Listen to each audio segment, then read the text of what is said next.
न शायरा न फिक्र है न शायरों की बात है न शायरों की बात है न शायरा न फिक्र है न शायरों की बात है न शायरों की बात है न शायरा न फिक्र है न शायरों की बात है न शायरा न फिक्र है न शायरों की बात है। अरे नबी का इश्क बोल उठे तो लफ्ज ना तुझे तो लफ्ज ना तुझे। नबी का इश्क बोल उठे तो लफ्ज ना तुझे तो लफ्ज ना तुझे। अगर ना होते मुस्तफा तो कुछ ना होता बाखुदा तो कुछ ना होता बाखुदा। अगर न होते मुस्तफा तो कुछ न होता बाखुदा। अगर न होते मुस्तफा तो कुछ न होता बाखुदा। इसी अमल में जात की बिनाए कायनात है बिनाए कायनात है। बोल सुभान अल्लाह।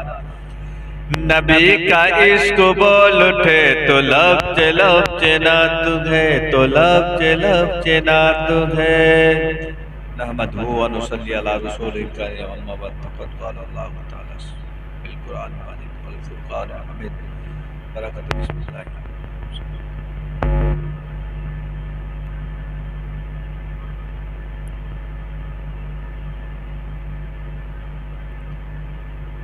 वला तक़ूलू लिमन युक़्तलू फ़ी सबीलिल्लाहि अमवात वला तक़ूलू लिमन युक़्तलू फ़ी सबीलिल्लाहि अमवात बल अहयाउ वलाकिन ला तशऊरून। আল্লাহু রাব্বুল আলামিন বলেন, যারা আমার রাস্তায় শহীদ হয়ে গেছে, যারা আমার রাস্তায় জান দিয়ে দিয়েছে, তাদেরকে মুর্দা বলো না, তারা জিন্দা আছে কবরে এবং কি জান্নাত থেকে রুজু পায়।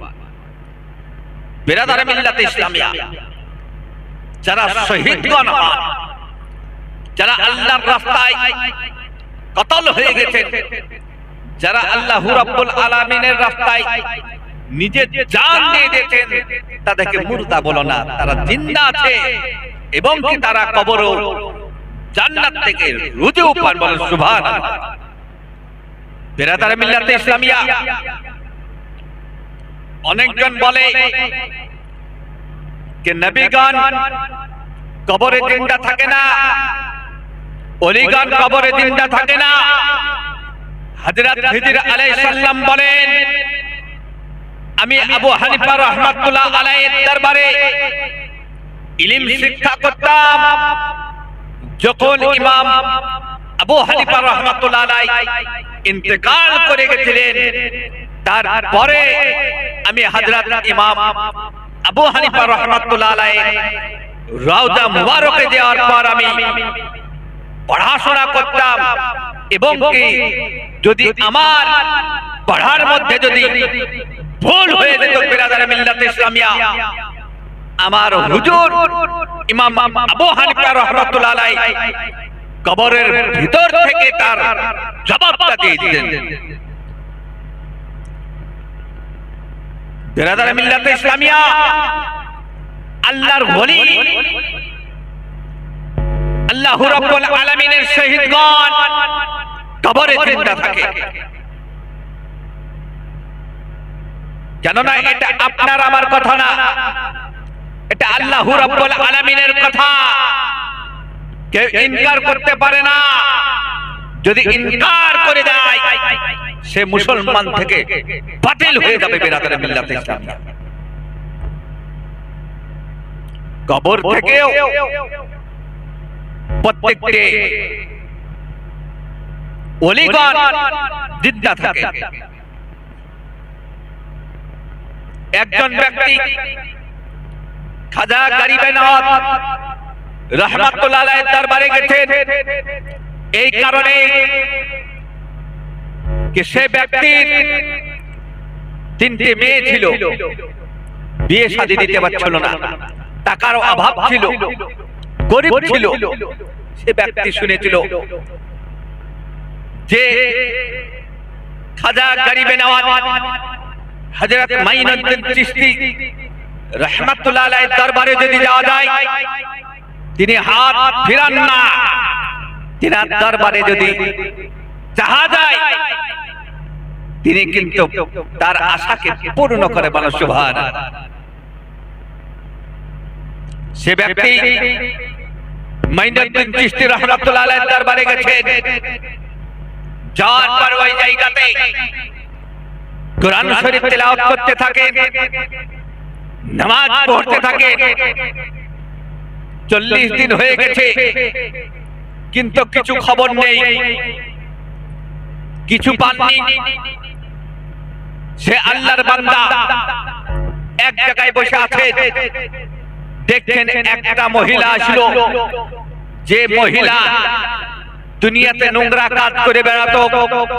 খাজা গরিবে নওয়াজ রাহমাতুল্লাহ আলাইহির দরবারে আসার পর বলছেন, হে আল্লাহর ওলি, আপনি তো খাজা গরিবে নওয়াজ, আপনি তো বাদশা, আপনি তো ভারতের রাজা, আপনার দরবারে এসেছি।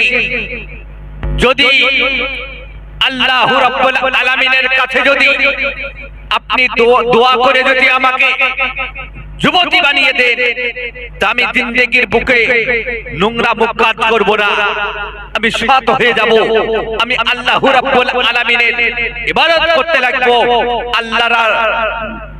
আল্লাহ রাব্বুল আলামিনের আমি জিকির আজকার করতে থাকবো। সঙ্গে সঙ্গে সে মহিলা যুবতী হয়ে গেল। বলো সুবহানাল্লাহ। যখন যুবতী হয়ে গেছে, মেয়েটা সঙ্গে সঙ্গে সেই জায়গাতে চলে গেল। সে ব্যক্তি নিজের চোখে যখন দেখলো যে আমি 40 দিন ধরে ইনার দরবারে আছি, কিন্তু আমার কোনো প্রশ্নের উত্তর পাইনি, আমার দুঃখ কষ্ট কিছু কাজ হয়নি, কিন্তু একজন নোংরা মেয়ে বাবার দরবারে আসার পর তার উত্তরটা পেয়ে গেল। সে দোয়া করার পর সঙ্গে সঙ্গে তার দোয়াটা কবুল হয়ে গেছে।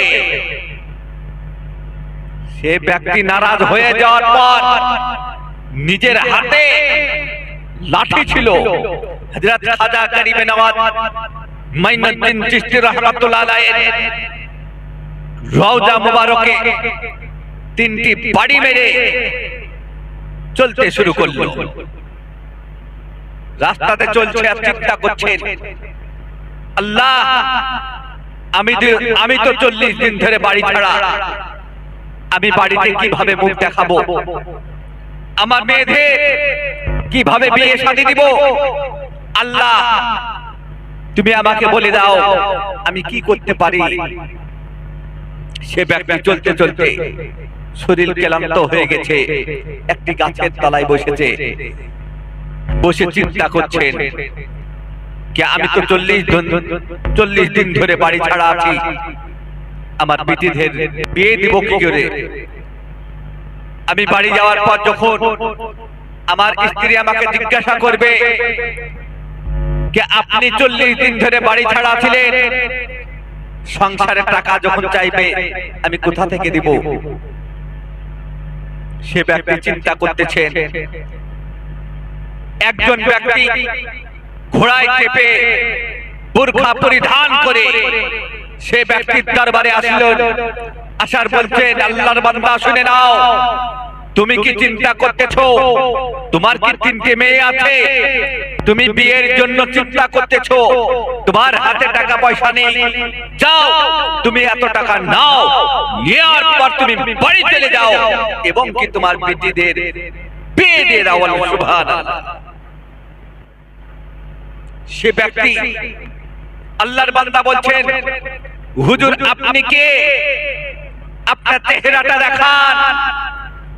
আমি তো খাজা গরিবে নওয়াজের দরবারে 40 দিন ধরে আমি অপেক্ষা করেছিলাম, কিন্তু আমি কিছু পাইনি, কিন্তু আমি তো ওইখানে আপনার দরবারেও যাইনি, কিন্তু আপনি এসে আমাকে সাহায্য করলেন। হুজুর আপনার চেহারা মুবারকটা দেখিয়ে দেন। খাজা গরিবে নওয়াজ দরবারে আমি কিছু পাইনি, আপনি চেহারাটা দেখান। সে ব্যক্তি জানে না তিনি কে ছিলেন। তিনি বললেন, ঠিক আছে, তুমি যখন এতটাই দেখার আগ্রহ আছো, লাও দেখে নাও। সঙ্গে সঙ্গে পিঠের কাপড়টা উঠে দেখিয়ে দিল, দেখতে তিনটে লাঠির দাগ বসে আছে। বলেন সুবহানাল্লাহ। খাজা গরিবে নওয়াজ তিনি ছিলেন। খাজা গরিবে নওয়াজ বললেন, হে আল্লাহর বান্দা শুনে নাও, তুমি যে মাজারে তিনটি লাঠির বাড়ি মেরেছিলে সে আমি খাজা গরিবে নওয়াজ। বলেন সুবহানাল্লাহ। তাহলে বোঝা গেল কি আল্লাহর ওলিরা কবরে জিন্দা থাকে, শহীদগণ কবরে জিন্দাও থাকে। বেরাদারে মিল্লাতে ইসলামিয়া সে ব্যক্তি যখন বাড়ি ফেরত গেল, বাড়ি ফেরত যাওয়ার পর যখন রাত্রিতে শুয়ে আছেন, স্বপ্নের মাধ্যমে দেখা দিচ্ছে, হে আল্লাহর বান্দা শুনে নাও, শুনে নাও, তুমি যেতে আর একটা দিন যদি অপেক্ষা করে নিতে, তাকে তোমাকে আমি মালদার বানিয়ে দিতাম। তোমাকে এই কারণে আমি দিয়েছিলাম না যে তুমি যখন কোরআন শরীফ তেলাওয়াত করতে, আমি তোমার কোরআন শরীফ শুনতে থাকতাম। বলেন সুবহানাল্লাহ। তোমাকে আমার খুব পছন্দ হয়েছিল, সেই কারণে আমি তোমাকে কোনোদিনই দিইনি। কেননা তোমাকে যদি দিয়ে দিতাম তো তুমি চলে যেতে, এই কারণে আমি তোমাকে দিইনি। আর ওই মহিলার ব্যাপার, ওই মহিলার মুখটা দেখতে আমার ঘৃণা লাগতো, এই কারণে তাকে আমি তার আশাকে পূর্ণ করে দিয়েছিলাম। এই কারণে যে সে মহিলা জানে আমার চোখ থেকে দূরে চলে যায়। বলেন সুবহানাল্লাহ। তো বেরাদারে মিল্লাতে ইসলামিয়া ওলিদের দরবারে পাওয়া যায়। ওলিদেরকে ক্ষমতা কে দিয়েছেন? আল্লাহ দিয়েছেন। আল্লাহকে হুকুম ইজ্জত দিতেও পারেন, আল্লাহ রাব্বুল আলামিন জিল্লাত দিতে পারেন, আল্লাহ সম্মান উঁচু করতে পারেন, আল্লাহ রাব্বুল আলামিন সম্মানকে ডাউনও করতে পারেন। ওটা আল্লাহর ব্যাপার। আল্লাহ যদি করতে পারেন, আল্লাহ যদি করে থাকেন, আমাদের কি যায় আসে? আল্লাহর ব্যাপার। আল্লাহ কাকে ইলম দান করতে পারেন, আল্লাহ কাকে মালদার বানাতে পারেন, আল্লাহকে হুকে ফকিরও বানাতে পারেন। বেরাদারে মিল্লাতে ইসলামিয়া আল্লাহ রাব্বুল আলামিন বলে দিয়েছেন, ওয়ালা তাকুলু লিমান ইউকতালু ফি সাবিলিল্লাহি আমওয়াত বাল আইয়াহু ওয়ালাকিল্লা তাশউরুন। আল্লাহ রাব্বুল আলামিন বললেন, হে আমার বান্দারা শুনে নাও, যারা আমার রাস্তায় শহীদ হয়ে গেছে, যারা আমার রাস্তায় কতল হয়ে গেছে, তাদেরকে মুর্দা বলো না, তারা জিন্দা আছে। বলো সুবহান।